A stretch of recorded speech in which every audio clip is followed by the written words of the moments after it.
வணக்கம். இது டாக்டர் குரு ப்ரூனோ உடைய பாட்காஸ்டிங் ஆன் நியூராலஜி. ரொம்ப ரொம்ப இம்பார்ட்டன்ட். நம்ம எல்லாரும் கவர்மெண்ட்டை பத்தி ஜென்ரலா கேவலமா நினைச்சிருக்கோம். ஃபார் எக்ஸாம்பிள், யாரையாவது இப்ப ஹெல்மெட் போட்டுண்டா அவங்க சட்டி தலையான்றது, முடி கொட்டிடுன்றது, இது யூஸ்லெஸ் அப்படின்றது. இது டாக்டர் ப்ரூனோ சார்கிட்ட கேட்கலாம். இப்ப ஆக்சிடென்ட் ஆகும்போது அது ஹெல்மெட் ரொம்ப இம்பார்ட்டண்டா ஹெட்டுக்கு இல்ல, அது it will never make any difference, அதனால பிரெயின் இன்ஜுரி ஆகி அதனால அவங்களுக்கு பல்வேறு காம்ப்ளிகேஷன் வருமா அப்படின்றத ஒரு கேட்டுக்கலாம். இது ஒரு சாதாரண விஷயமா நம்ம எடுத்துக்கலாம். இதை ப்ரிவென்டிவா பண்ணா என்ன அட்வான்டேஜ், எதனால அவர் ஆஸ் எ நியூராலஜிஸ்ட் அவருடைய வியூ பாயிண்ட் என்ன அப்படின்றத கேட்டுக்கலாம். ஏன்னா காரணம் என்னன்னா, ஹெல்மெட் எல்லாரும் அதை லைட்டா எடுத்துக்கிறாங்க.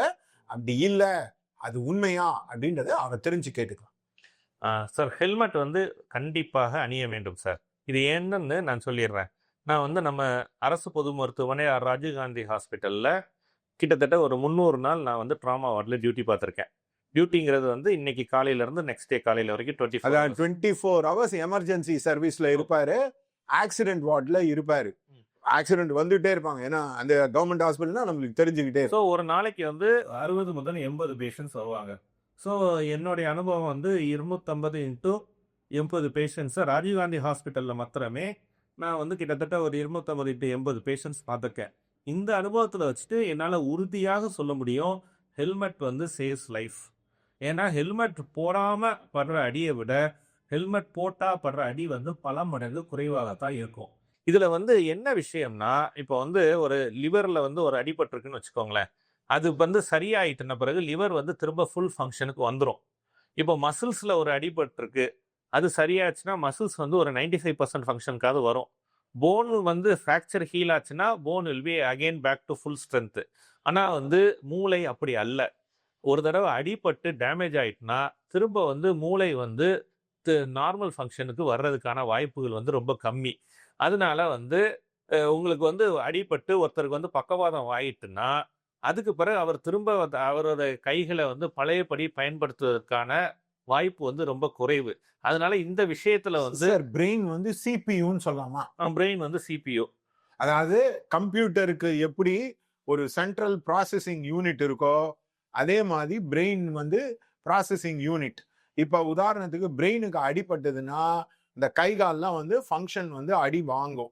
அதே மாதிரி இப்ப கம்ப்யூட்டர்ல சிபியூ அடி வாங்கிச்சுன்னா அந்த கர்சரு அந்த ஸ்கிரீன்லாம் அடி வாங்கும். அந்த மாதிரி தான் சொல்றீங்க. ஸோ தலையில அடிபட்டு பக்கவாதமோ இல்ல பேச்சு வராத நிலைமையோ இல்ல கோமா நிலைமைக்கோ போறதை விட ஹெல்மெட் அணிகிறது தான் கண்டிப்பாக அனைவரும் செய்ய வேண்டிய விஷயம். இதுல ஒரு ரொம்ப ஹெல்மெட் அணிஞ்சா எனக்கு தலையில கொஞ்சம் கஷ்டமா இருக்கு அப்படின்னு சிலர் சொல்றாங்க. சரி, அணிஞ்சு இந்த கொஞ்சம் கஷ்டத்தை பொறுத்துக்கோங்க. நீங்க அணியாம நாளைக்கு பக்கவாதம் ஆயிட்டாலோ பேச்சு போனாலோ கோமா போனாலோ கூட இருக்கவங்களுக்கு ரொம்ப பெரிய கஷ்டம். அதனால இந்த சின்ன கஷ்டத்தை பொறுத்துக்க வேண்டியதான். ரெண்டாவது, ஹெல்மெட் போட்டா முடி போகும் அப்படிங்கிறதுக்கு எந்த அறிவியல் ஆதாரமும் இல்லை. பிரின்ஸ் சார்லஸ் எடுத்துக்கோங்க, இல்ல அமேசான் ஜெஃப் பிசாஸ் எடுத்துக்கோங்க, அல்ல விளாடிமிர் புட்டின் எடுத்துக்கோங்க. இவங்கெல்லாம் 2 வீலர் ஓட்டுறதே கிடையாது, அவங்களுக்குலாம் முடியே இல்லை.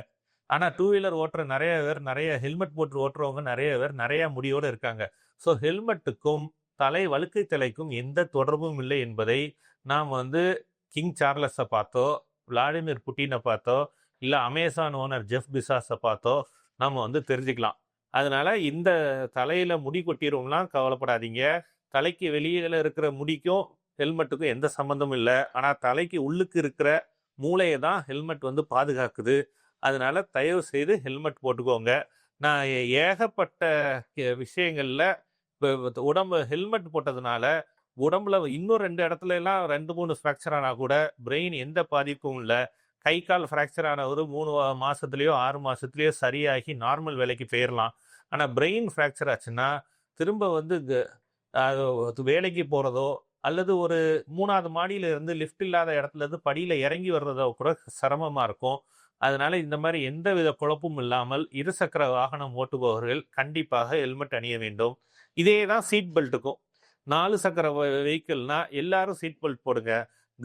ஃப்ரண்ட் டிரைவர் மாத்திரம் தான் போடணும்னு அவசியம் இல்லை. பின்னாடி சீட் பெல்ட் இருக்கு இப்போ வர எல்லா கார்லையும்.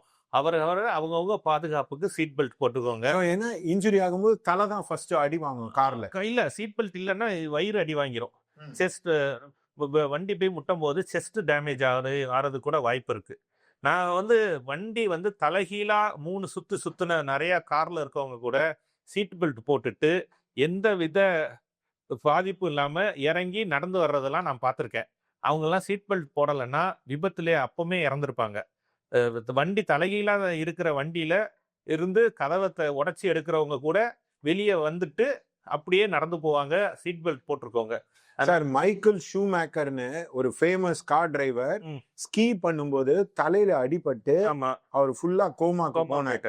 சோ இந்த மாதிரி ஒரு காரணம் இருக்கலாமா? ஒரு பெயின் பேரலைசிஸ். ஆமா, அவருக்கு தலைய அதுல ஸ்கீயிங் ஆக்சிடென்ட் ஆனதுல அவருக்கு பிரெயின் டேமேஜ் ஆயிட்டு. அதுக்கு பேர் பெர்சிஸ்டன்ட் வெஜிடேட்டிவ் ஸ்டேட் அப்படின்னு சொல்லுவாங்க. அதாவது அவரால் பிரெயின் ஃபுல்லி ஃபங்க்ஷன் ஆகல. அவர் அந்த ஸ்டேஜ்ல தான் ரொம்ப நாள் இருந்தார்.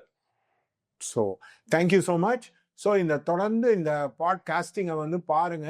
உங்களுக்கு எந்த டவுட், சின்ன டவுட்டு பெரிய டவுட் எது இருந்தாலும் டாக்டர் ப்ரூனோ சாரை நீங்கள் கம்யூனிகேட் பண்ணலாம். கமெண்ட்ஸில் போடுங்க. எந்தெந்த மாதிரி டாபிக் பேசலாம் அப்படின்றத பார்க்கலாம். நம்ம மைக்கேல் ஷூமேக்கருக்கு என்ன மாதிரி வந்தது, எதனால் அவர் பிரெயின் டேமேஜாக படுத்துட்டு இருந்தாரு அப்படின்றத வர பாட்காஸ்டிங்கில் பார்க்கலாம். Thank you so much. தேங்க்யூ.